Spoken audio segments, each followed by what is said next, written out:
Good morning, everybody, and thank you so much for joining our very special webinar today. We welcome our guest, Governor Sisolak, with us today. We're so happy, Governor, that you could join us.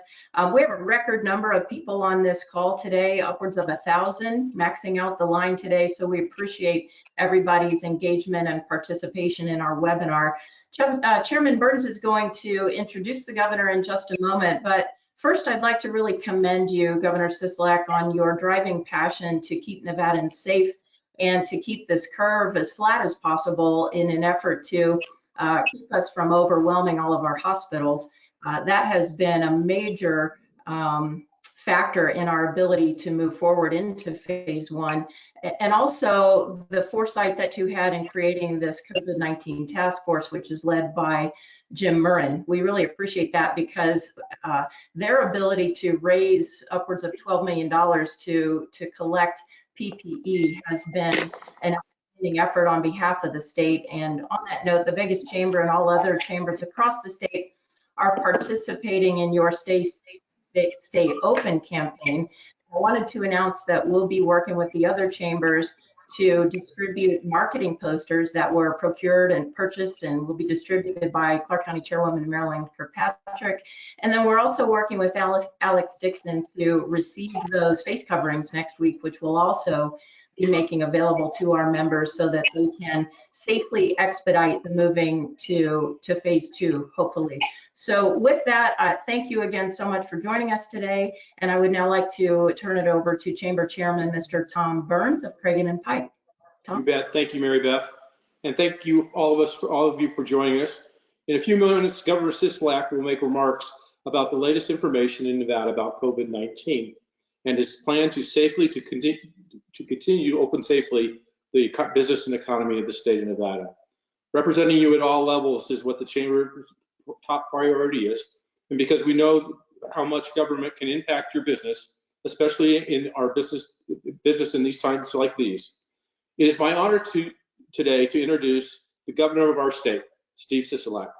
During these unprecedented times of COVID-19, Governor Sisolak has been an engaged leader, working with communities, healthcare officials, education officials, and the Vegas Chamber, along with other business groups, to keep our state open and safe for Nevadans. We are grateful for his insights that he will share on the latest COVID-19 issues and his plans to move forward and invigorate our economy. Ladies and gentlemen, please welcome the Governor of the state of Nevada, Steve Sisolak. Oh, thank you, Tom and Mary Beth, for that kind introduction. I sincerely appreciate your words and the sentiment. It's a pleasure to be here with all of your members, or a lot of your members. I don't think I've ever been on a web call that's quite this big. And frankly, 6 months ago, I was never on this many web calls as I am now. I mean, whether it's with your group, with the national governors, or with the President's task force, my day is made up with IT folks setting up web calls for me. So I appreciate you organizing.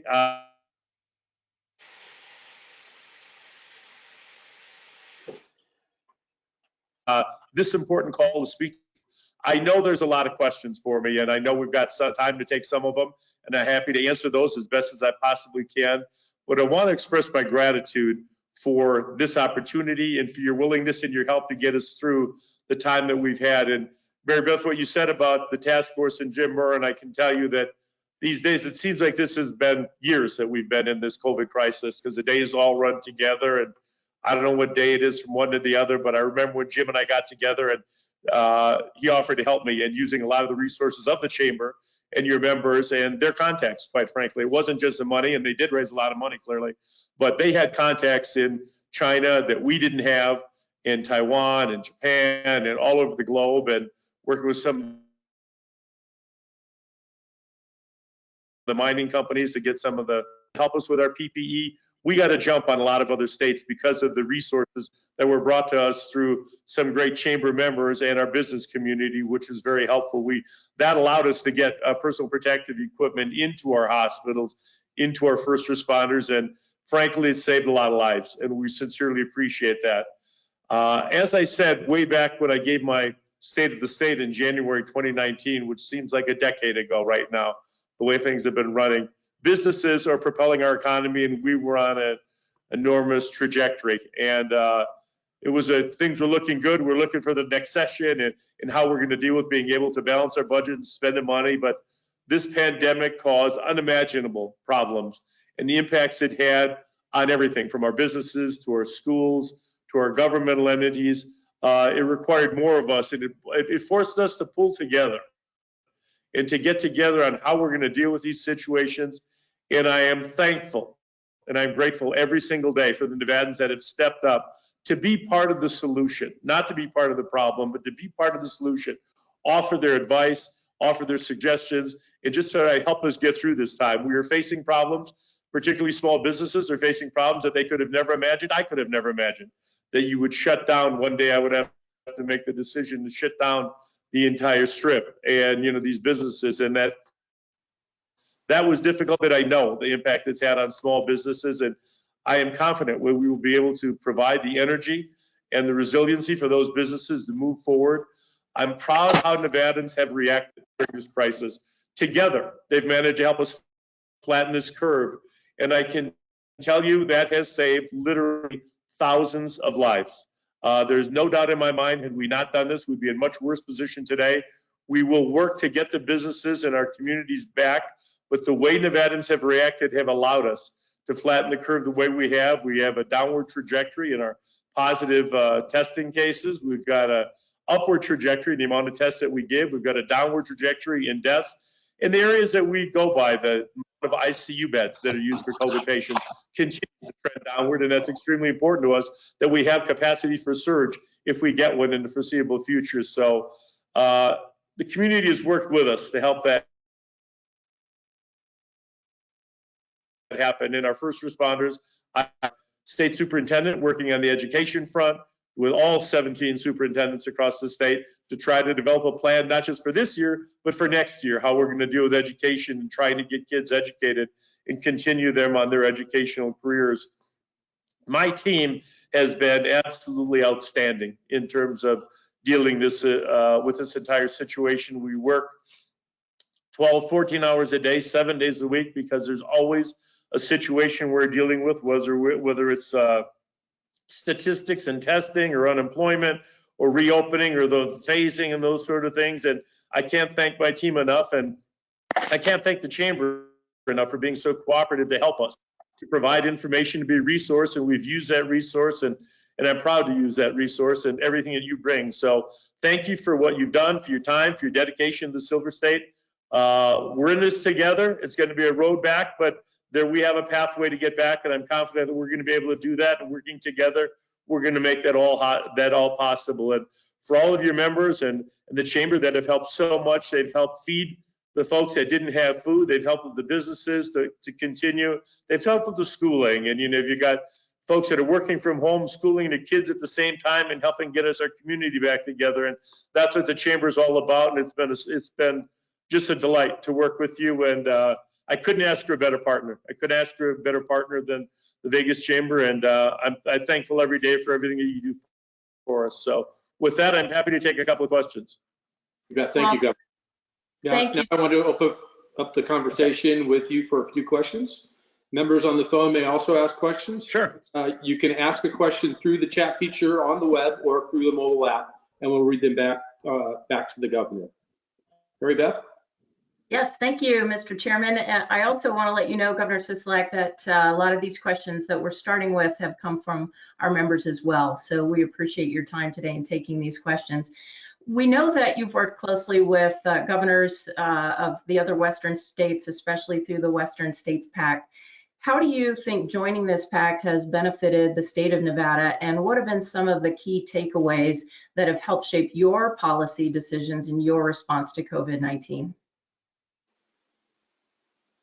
That's a great question, and the Western Pact has been valuable for us. It's been extremely valuable. I know these governors from our different associations, and quite frankly, there were some selfish reasons at the beginning. There was an economy of scale in terms of purchasing that we were able to use with these governors in obtaining supplies. Governor Newsom is one example, sent us 50 ventilators when we were short of ventilators, and we didn't have enough. We didn't have enough in our hospitals, and he had a little bit of an excess capacity, so we made a call, and Gavin sent some ventilators over. But they are a big tourist source for us. We get an awful lot of people driving here from California and Oregon and Washington and Colorado. And that communication, that line of communication is going to be extremely important as we start opening up the gaming corridor and get that coming back online, that we can get those folks and returning to Las Vegas and coordinating the openings as it relates to the stay-at-home orders and, you know, the 14-day quarantines we have. I don't want them quarantining the people when I want them coming to Las Vegas or, you know, to gamble and to vacation. So it's a communication exchange of information is what's been the most beneficial for us. Great. And speaking of, you know, quarantining and opening and things like that, all of our members are so eager to be able to open. Do you anticipate or envision any new state programs that could possibly be offered to small businesses that would help them in additionally retaining their employees or helping them stay open with any type of additional assistance? Yeah, we're working with Director Brown, who's been absolutely incredible. I know he's been in contact with the chamber. We did get a significant amount of CARES Act money that we're looking at working to develop programs. I am not as, while I'm excited about trying to recruit new businesses, you know, through GoAd and attracting new industries here, I'm more concerned, my immediate concern is for the present members and businesses that we have that have done and sacrificed so much, and whatever we can make available to them. I know that PPE was a great program, but a lot of people got cut out. They didn't get in on the first tranche, and then the second tranche, they didn't get in, and there's some concerns about the timing of that, how the money has to be expended. So we're definitely looking forward to working with the chamber and coming up with ideas that can really help the small businesses that are struggling at this time and coordinate resources, and anything we can do at the state level, I'd be happy to participate in. Right, Governor, I'm going to ask you a couple questions about the economy, because that's public health is issue number one. Number 1A is probably the economy, right? And so what are your thoughts and plans on helping Nevada's economy recover? Well, the economy definitely took a big hit. I mean, there's no doubt. I mean, you've got small businesses that poured their life savings into their businesses and now need some assistance in order to get out of it. We're attempting to coordinate in a safe manner. We can bring back the economy, but we can't bring back the lives. And that was our initial reaction, our initial motive, to get that curve down for a couple of reasons. One is to save lives, and two is to make sure that we maintained a capacity in our healthcare facilities to deal with the surge. Thirdly, what we've done, and I've coordinated with the gaming companies, it's important that when visitors come here, when they start coming back to Las Vegas, to Nevada, they know that this is the safest place in the world to come on vacation. And we're going out of our way to make sure that when they see the numbers that are coming out of Nevada, that they go, geez, that's great. It's safer to go there than it is to stay at home where I'm at. And to make sure that there's a tracing effort in place, there's testing in place, that they feel that they'll be able to come here, enjoy themselves, and not take the virus back home with them. So we're going out of our way to make sure that that happens, and hopefully the businesses as a result will be the beneficiary from those actions that we've taken. So to come up with hopefully soon to open up some more of the businesses, we'll be able to get people back to work. Great. Do you have a sense of when our economy will be back to pre-pandemic levels and how long that recovery will take? Wow. I don't know how you could even begin, we could even begin to look at that. Frankly, in dealing with my health experts, I don't think there's any hope to getting back to where we were until we have a vaccine. I mean, you're going to need a vaccine where people are comfortable that they can get on a plane. I know my wife booked a flight and she was coming up here, and there was going to be 25% people occupying the plane, and then all of a sudden they combined 3 flights and it was booked 100%, and she decided not to come, and I don't blame her. People are going to need to feel comfortable when they get on an airplane and they check in a hotel in Las Vegas. Until there is a vaccine that they feel that they'll be immune, so to speak, from the virus, I don't think it's going to be back totally. We certainly won't get our international travelers back. In dealing with the vice president and the president on the calls, they continue to be very hopeful that we could have something late this year, early next year. There's 2 things. There's the development of the vaccine. Then there's the actual makeup of, 300 or 400 million doses of this that we're going to need just for the United States. So it's important that we stay out in front of that. A cure is nice, you know, whether using remdesivir or using some of the other things that are coming forward that these patients are being treated with. But I think you're going to need a vaccine in order to get some people to feel more comfortable. I know that some of the folks that I deal with regularly, I say, you're going out to dinner, they go, you know, it's just not worth it for me when you my age and you're looking at, you know, you're in that vulnerable group, 65 and over, and say, geez, I'll order in. I just don't want to sit in a restaurant quite yet. And I think it's going to take that vaccine to make that happen, but hopefully we'll be in a position to do that. And by the end of this year, we'll be pretty far along. Okay, Governor, we've learned through this pandemic how important it is that manufacturing and supply chains, those are just essential to the stability of our community. The Vegas Chamber has been working with LBGEA in the south and EDON in the north. So how do you plan to use GoEd to leverage recruitment efforts to attract new manufacturing operations to Nevada? Well, I think that this, if anything that good could come out of this, we could realize that our supply chain has been broken for quite a while. I mean, we were, one of the things I deal with on a daily basis is the acquiring of test kits and extraction kits to deal with this situation. And then to come out, find out that the swabs are made in a little town in Italy and made nowhere else is just troubling to find out. That I think it's proved some opportunities for some others that previously didn't exist. I think our culture will change. I mean, if you're looking at a business to get into making N95 masks or a surgical mask is a pretty good one right now because they're selling about all that they can make. And I think that that's going to continue moving forward. We're going to have more situations. I think people are going to be more comfortable wearing a mask than they were before.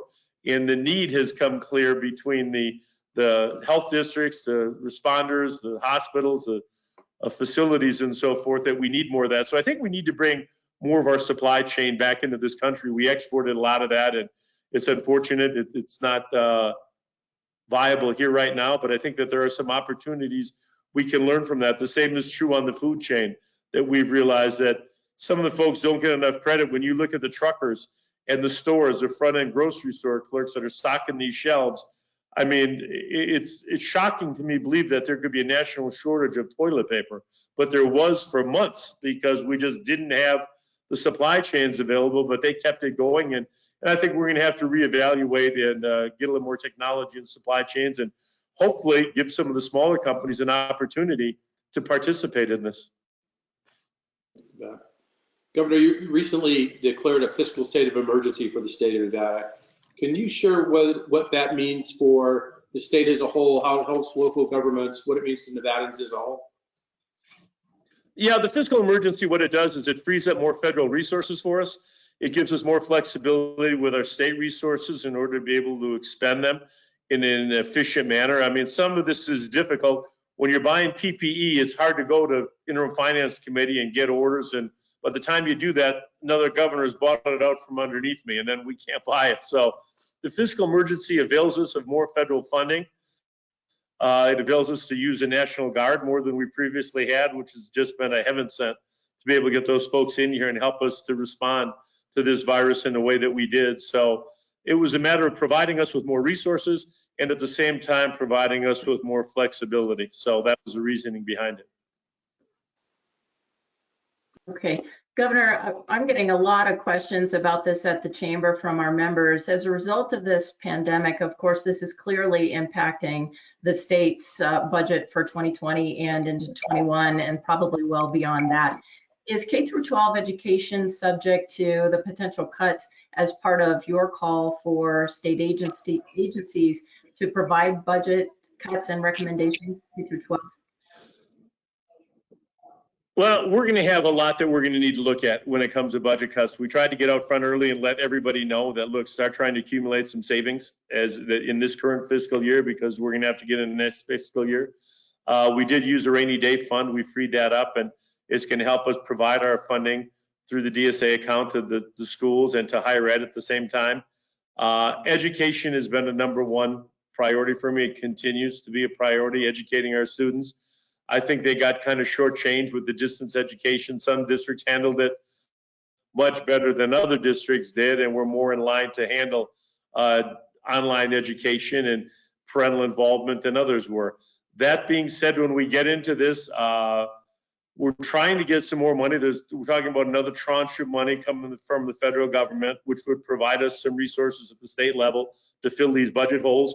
Without that kind of money, we are obviously looking at an enormous shortfall in the next fiscal year, which will require the legislature to get together and determine how and when those cuts are going to be made.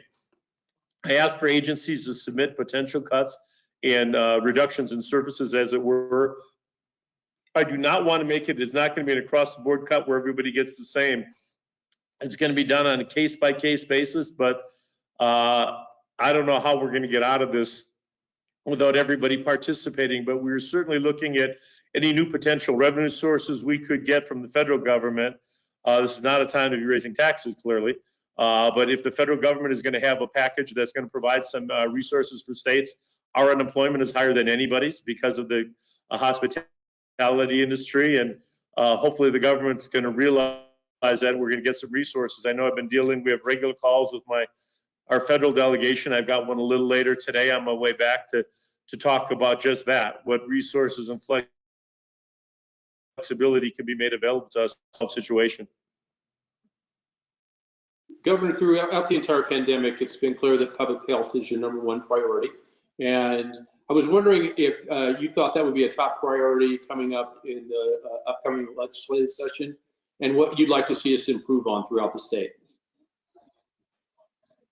Well, public health is clearly a top priority for all of us, and we learned certain things from this. We've learned obviously about, I think, developing a better plan. For example, we've learned that the virus has been much more impactful with an elderly population. When you look at our nursing home, our assisted care facilities, our memory care facilities, our veterans homes, those sort of facilities have counted for deaths, fatalities. As a result of this, it's also been more impactful in some of our minority communities, and whether that's as a result of education, whether that's the lack as a result of healthcare being provided into those areas, as the availability of testing. We're looking at all. I know the legislature is looking at how to respond in a crisis like this and to provide more flexibility to make sure that everybody has equal access. I mean, when we got into statewide, some areas just don't have Wi-Fi. I mean, they just don't have access to internet learning. So kids are having to put a bus out there with internet access on it that kids can go to try to access. So we're learning a lot, and I'm sure that the legislature is going to be looking at a lot of these things closely as we move forward in the next legislative session, without a doubt. Governor, I know a lot of businesses are having their employees wearing the face coverings. Everywhere I go, that's what I see. Is there any advice you can give to businesses, who have customers who may not be wanting to wear the face coverings to go into their establishments? And do you anticipate any mandates to that effect? Well, that's a great question, Mary Beth, and that question comes to mandating of face coverings. I can tell you, you don't wear a face covering for yourself, you wear it for everybody else. And that's what I've tried to stress to them, when the virus can be spread from an asymptomatic individual to someone who is without the virus and they don't realize it, and then suddenly you get a super spreader spreading it to 25, 50, or 100 people.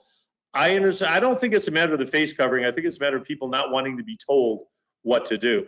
That's why we did not make it a mandate. I know Governor DeWine, who's a friend of mine in Ohio, made it a mandate, and 3 days later, he walked it back because people were so outraged to be told to be wearing a face covering.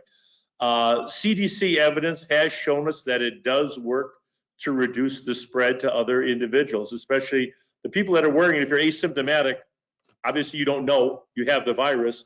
And if you're wearing a face covering, you're not taking it to someone else. If you don't wear it for yourself, if you think about wearing it for the other folks, for the front end healthcare workers, for the people in the nursing homes, for the veterans and whatnot. I deal with the first responders, whether there are paramedics, our police and our fire and our hospital nurses, our ER folks, and they tell me that for them, they want nothing more than people to wear a face covering because it does make a difference. And we're coming up on Memorial Day in a couple of days, and people are going to be getting together, and we implore them to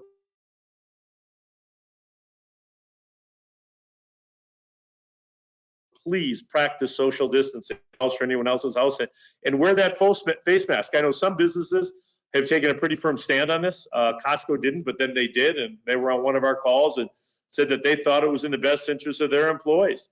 And I get that. I mean, when you've got employees that are there and you've got a bunch of customers coming through that aren't wearing face masks, it puts their employees at risk. So that's a tough call that businesses have to make individually. We have mandated that the businesses have face coverings for their employees, but they should make that call. And I encourage all businesses to encourage their customers to wear face masks and to practice the protocols of social distancing and then not gathering in groups to help continue to reduce the spread of the virus. So in an ideal world, yes, please wear a face mask. Sure. If a business is following CDC protocol and phase 1 reopening requirements, local ordinances, what other suggestions do you have to recommend to them to protect themselves, their employees, their customers, general public? Well, the best thing I can do is to follow those protocols. Those protocols are pretty specific when you get down to that. I mean, they've got actual cleaning protocols, the type of the devices, disinfectants or whatnot to use, how often things should be cleaned and or sterilized to keep people safe. The virus can only spread if we assist it in its spread. And businesses can do an awful lot to eliminate that spread or to reduce that spread. That's why when we case one, we tried to pick through the medical advisory team and our LEAP committee, with Chairman Kirkpatrick is definitely well involved with, and we speak regularly in terms of coming up with businesses to put in there, come up with businesses that would have less likely spread of it, the virus. For example, some of the massage parlors have more of a spread because there's human one-on-one touch as opposed to getting your hair cut. So there's all analyzed on a case by case. We use LEAP, we use a lot of our boards, whether it was a dental board, the cosmetology board, for businesses that fall under their purview, under their hierarchy, to give us suggestions in terms of how to handle this and to slowly work ourselves out of this and get people back to business. And I suggest that they follow, Tom, all of the guidelines that were put forth by my office, by LEAP, by our DHHS, and by CDC to come up with the best scenario. And then I believe that they can keep people safe and we can do well. But I think it's going to change kind of the way we do things. I mean, you're going to need a reservation where you didn't necessarily before. Those are helpful for if you're getting your hair cut, you might have to wait in your car and they might text you to come on in. It's your turn now, Tom. So those are the kind of things I think are going to change probably in the long term, which aren't necessarily bad changes. Right. Can you share your efforts on getting adequate testing to the state of Nevada and maybe give some hints to our smaller businesses on how they can arrange for testing for their employees and to get access to that? Yeah, I encourage testing. Has been a great thing. We had a pretty high, we were one of the highest in terms of the infection rate without being a hot spot. We were a little over 12.5% of the people that we tested were positive, which was high. We are now down to under 8% because we have greatly expanded our testing. And the chamber's been a big part of that in dealing with UMC and Southern Nevada Health District to make sure that we have testing available. The Orleans was one of our big places in Southern Nevada that we're doing testing. I know they set their record, I don't know if it was Wednesday, Thursday this week. They tested, I believe, over 1,100 people at that site. And I went there to see that site, how it operates with the National Guard. It is truly remarkable. I know you can go online. They moved that site over, I believe, to UNLV. Today's the last day, and at Orleans, it'll be moving to UNLV. And you can just call and make an appointment and go in and get tested. They're using even the throat swabs, so it's not quite as impactful maybe as the nasal pharyngeal swabs that they were using previously. It's not as uncomfortable for people to do, but you can make an appointment, drive up, and it's so easy to do. You've got people on both sides of the car in the passenger seat and the driver's seat. They test them both. You move on. It's literally 2 minutes. It's absolutely amazing. And to get people through, it gives you a sense of comfort knowing that you're negative. You don't have it. And then if you continue to follow protocols. So I would encourage businesses to find out where there's a site near them. The hours are, convenient. I know they're open 8, 10, 12 hours a day, and they're open 6, 7 days a week. So if you can get your employees down there, it's something to take advantage. If their insurance doesn't cover it, there's no cost for the business. It's a free test, so it's definitely helpful. It's definitely helpful. Governor, I'd like to turn back to education for just a moment. This comes up a lot at the chamber as well. If needed, who will determine if schools need to continue their distance education in the fall? And would that be a decision that would be made by you, the Nevada Department of Education, or the Clark County School District? And how would that process work? Well, the Department of Education ultimately is one that's going to be making that determination with me. I've charged Joan Ebert, who's our state superintendent, to do that. She has been in regular meetings with all of our superintendents. I don't know if it's going to be the same for all of our districts. It probably won't be. We had a briefing this week, and you get into a lot of details here when you're talking about some of our classrooms in the Clark County School District, which probably is one that has got most interest for your members. There's no way you can social space in those classrooms. You just have too many kids in those classrooms in order to be able to do that. So they'd have to come up with a plan, whether that would be having them in so many days a week, dividing it in half, and kids come 2 or 3 days a week and they're homeschooled a couple days, whether or not it's expanding the hours of the school. You've got other issues that are of real concerns. I mean, athletics, I do not know how we could get people into a stands watching a football game or a basketball game and possibly social distance them. They're looking at that. We're looking at teachers. A lot of our teachers are in vulnerable groups, because of their age, or they have an underlying health condition, and they're more likely to be susceptible to disease them in that situation. And then you've got whether or not ACT and SAT scores are going to be required to go to college. These are questions. Every state in the country is handling it differently. We are probably going to be handling it differently in different counties, different school districts in the state. But we're working with Superintendent Ebert, who's working with the school district to try to come up with a plan in order to be able to do this and make sure if you have homeschooling, distance ed, the kids have to learn something. It can't just be, you're going to be homeschooled and nothing happens for a year. We got to make sure that there really is some good coming out of that. The children get a benefit as well. So while it seems, and we've got the same issue with our university system, higher education, they're not concerned what they're going to do yet. I know California's closing all theirs next year. They've talked about, Governor Newsom told me, and I saw Notre Dame has already talked. They're having everybody on campus. So everybody's handling it differently, and Nevada's going to have to be involved in terms of the school district. We're talking to school boards. Hopefully they will have some input on this, but it comes up rather quickly. We're looking at a little less than about 3 months. We've got to make a decision probably in the next 2 months or so. Yeah. Governor, can you provide us an update on your directive as respects to residential and commercial eviction, and when does that directive expire? Okay, I lost you there. All I heard was, could I provide? Now you flipped upside. There you go. Information on a directive. Which one was it? As respects to the eviction of both commercial and residential properties, and when does that expire? Yeah, that in its current state will expire at the end of the month. We've gotten a lot of comments on that in our office. Want us to extend it. At the same time, I've got landlords who are telling me that there are individuals that are clearly taking advantage of it in a way that it was not intended, and that was never what we wanted to do. We're taking advice on that from some of the landlords have spoken up, and we're listening. And if you've got information you want to provide as it relates to that, but we're going to have to make a decision on that program as we move forward in the next 10 days. So